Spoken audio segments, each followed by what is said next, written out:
গণিত পঞ্চম শ্রেণী অধ্যায় 5।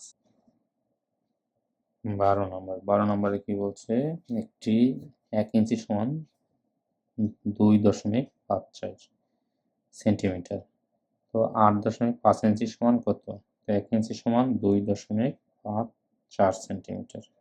এরকম 8.5 সেন্টিমিটার সমান কত?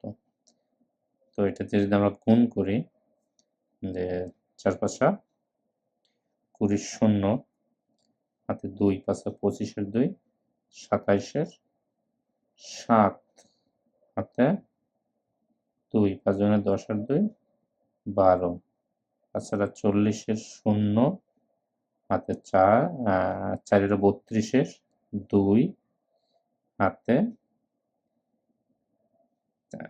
3, তাছাড়া 40-এর 3 43, 4 3 হাতে 4, 8 2 16 আর 4 17 18 19 20।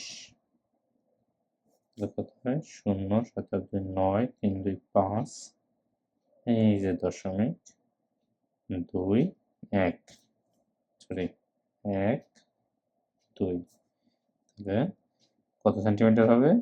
21.59 সেন্টিমিটার।